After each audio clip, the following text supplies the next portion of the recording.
নমস্কার বন্ধুরা, মৌমিতা হেসেলে আরও একবার আপনাদের স্বাগত জানাচ্ছি। আশা করছি আপনারা সবাই খুব ভালো আছেন, সুস্থ আছেন। এই সময় তো বাজারে অনেক পটল পাওয়া যাচ্ছে, আর একঘেয়েমি পটল খেতে আর ভালোও লাগে না। তাই আজকে পটলের একটু অন্যরকম একটা নিরামিষ রেসিপি আপনাদের সঙ্গে শেয়ার করছি। রেগুলার বাড়িতে যখন একই রকম পটলের ঝোল, পটলের ডালনা খেতে ভালো লাগবে না, তখন এইভাবে একবার পটলটা কিন্তু বানিয়ে দেখতে পারেন। আশা করছি আপনাদের ভীষণ ভালো লাগবে। তার জন্য এখানে আমি 250 গ্রাম পটল নিয়েছি, আর দেখুন পটলটাকে ছুলে নিয়েছি, দিয়ে দুভাগ করে কেটে ধুয়ে নিয়েছি। তার সাথে আলুগুলোও ঠিক একই রকমভাবেই দেখুন সরু সরু করে কেটে নিয়েছি। আমি এখানে চন্দ্রমুখী আলুটা নিয়েছি, আপনারা কিন্তু এখানে জ্যোতির আলুটারও ব্যবহার করতে পারেন, তবে প্রসেসটা তখন একটুখানি চেঞ্জ করবেন। এবার আমি আলু আর পটলটা দুটোই ভালো করে ধুয়ে নিয়েছি। প্রথমে একটু লবণ মেখে রেখে দেবো 5 থেকে 7 মিনিট। ভালো করে লবণটা পটল আর আলুর মধ্যে কিন্তু মেখে নিতে হবে। আপনারা চাইলে এখানে কিন্তু হলুদের ব্যবহারও করতে পারেন, তবে আমি এখনই হলুদের ব্যবহার করব না, আমি খানিকক্ষণ পরে হলুদের ব্যবহারটা করছি। আর কখন হলুদের ব্যবহার আর রান্নার প্রসেসটা কিভাবে করছি সেটার জন্য ফুল ভিডিও দেখতে থাকুন। ভালো লাগলে লাইক, কমেন্ট, শেয়ার, সাবস্ক্রাইব করতে ভুলবেন না। খুব ভালো লাগলে চ্যানেলটিকে সাবস্ক্রাইব করে পাশে থাকা বেল বাটন প্রেস করে পাশে থাকবেন। পটল আর আলুটা সরিয়ে রাখছি। এবার এদিকে একটা মিক্সিং জার নিয়েছি, তার মধ্যে একটা মশলা বানাবো। তার জন্য দিয়ে দিচ্ছি দেখুন 2 টেবিল চামচ পোস্ত আর 1 টেবিল চামচ সাদা তিল। এই তিল আর পোস্তটা দিয়ে কিন্তু আজকে রান্নাটা করব। তার সাথেই দিয়ে দিচ্ছি 2 টেবিল চামচ মতো টক দই। টক দই, তিল আর পোস্ত দিয়ে রান্নাটা একবার বানিয়ে দেখুন, খেতে কিন্তু দুর্দান্ত হয়। এবার একটা মিহি পেস্ট বানিয়ে নেব। এদিকে রান্না করব, তার জন্য দেখুন গ্যাসের মধ্যে কড়াই বসিয়ে দিয়েছি। কড়াইটা বেশ ভালো করে গরম হয়ে গেলে অ্যাড করছি এর মধ্যে সাদা তেল। আপনারা চাইলে সর্ষের তেলেও কিন্তু রান্নাটা করতে পারেন, তবে সাদা তেলের কিন্তু টেস্টটা বেশ ভালো লাগে। তাই এই রান্নাতে আমি পুরোপুরি সাদা তেলের ব্যবহার করলাম। দিয়েই ওপর থেকে লবণ মাখানো পটলগুলো সব দিয়ে দিলাম। দিয়ে প্রথমে পটলটাকে 2 থেকে 3 মিনিট ভেজে নিতে হবে। পটলের একটা সবুজ গন্ধ থাকে, তাই পটলটা কিন্তু একটু প্রথমে ভালো করে ভেজে নেব। আলুটা আমি এক্ষুনি দিলাম না, তবে ওই যে বলেছিলাম আমি চন্দ্রমুখী আলুর ব্যবহার করেছি। আপনারা কিন্তু এখানে জ্যোতি আলু ব্যবহার করলে প্রথমে আলুটা ভেজে নেবেন, তা না হলে কিন্তু আলুগুলো সেদ্ধ হবে না। পটলটা প্রথমে দেখুন ঢেকে 3 মিনিট মতো ভালো করে রেখে দিয়েছিলাম। তারপরেই দেখুন পটলটা কিন্তু বেশ সফট হয়ে গেছে। আর পটলটা কিন্তু অবশ্যই প্রথমে একটু ভালো করে ভেজে নেবেন, তা না হলে কিন্তু পটলের সবুজ গন্ধটা থেকে যাবে।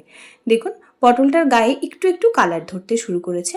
এই পর্যায়েতেই কিন্তু আমি এবার লবণ মেখে রাখা আলুগুলো দিয়ে দেব। এইভাবে একবার নিরামিষ দিনে পটল আলু রান্নাটা করে দেখতে পারেন। আশা করছি আপনাদের খুবই ভালো লাগবে।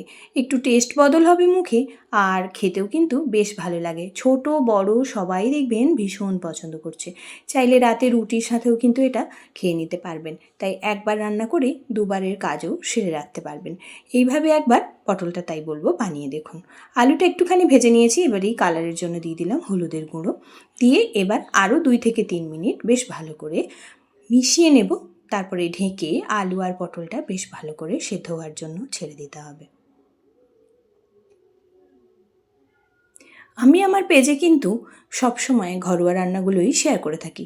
আপনাদের ভালো লাগলে চ্যানেলটিকে ফলো করে পাশে থাকতে পারেন।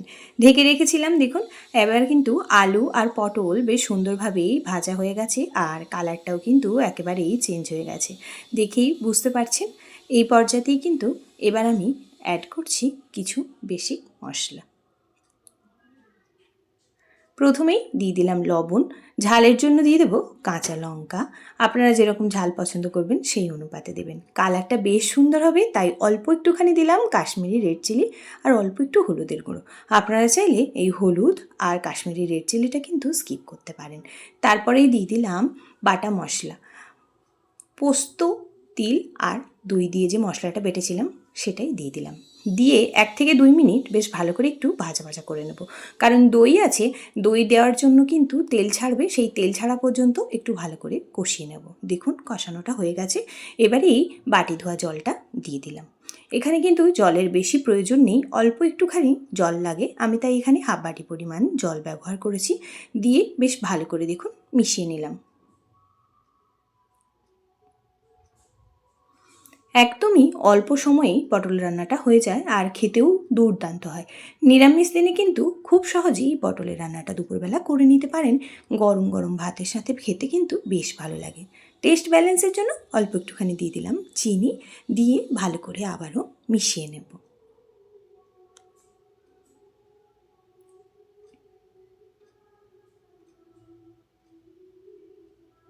দেখুন, এবারেই ঢেকে আরও 2 মিনিট মতো রান্না করব, যাতে আলুটা খুব সুন্দরভাবে সেদ্ধ হয়ে যায়। 2 মিনিট ঢেকে রেখেছিলাম, তারপরেই কালারটা দেখুন কতটা সুন্দর হয়েছে। আর আলু পটল খুব সুন্দরভাবেই কিন্তু সেদ্ধ হয়ে গেছে। দেখুন কতটা সুন্দর হয়েছে। আর এর থেকে বেশি রান্না করার কোনো প্রয়োজন নেই, কারণ এর থেকে যদি শুকনো করেন তখন খাওয়ার সময় কিন্তু রান্নাটা পুরোপুরি শুকনো হয়ে যাবে, তাই অল্প একটুখানি ঝোল রাখবেন। দেখুন আলুগুলোও কিন্তু খুব সুন্দরভাবে সেদ্ধ হয়ে গেছে। এবারে এই গরম গরম ভাতের সাথে পরিবেশন করে দেখতে পারেন। আশা করছি আপনাদের ভীষণই ভালো লাগবে। আর কারা এরমভাবে পটল রান্না করে খেয়েছেন সেটাও কিন্তু আমার কমেন্ট বক্সে জানিয়ে যাবেন। কালারটা দেখুন কতটা সুন্দর দেখতে হয়েছিল। দেখতে যেমনই সুন্দর হয়েছিল না, খেতেও হয়েছিল অসাধারণ। তাই আপনাদের কাছে রিকোয়েস্ট রইল, এইভাবে পটলটা একবার বানিয়ে দেখুন। আর যারা আগে বানিয়ে খেয়েছেন আমার কমেন্ট বক্সে কিন্তু জানিয়ে যাবেন যে এটা খেতে ঠিক কেমন হয়। দেখুন কতটা সুন্দর হয়েছে। এতটা সময় আমার সঙ্গে থেকে আপনারা আমার রেসিপিটা দেখলেন, তার জন্য আপনাদের অসংখ্য ধন্যবাদ। ভালো থাকবেন, সুস্থ থাকবেন। আবারও আপনাদের সাথে দেখা হবে পরের কোনো রেসিপিতে। আর অবশ্যই জানাবেন আপনাদের কেমন লাগলো।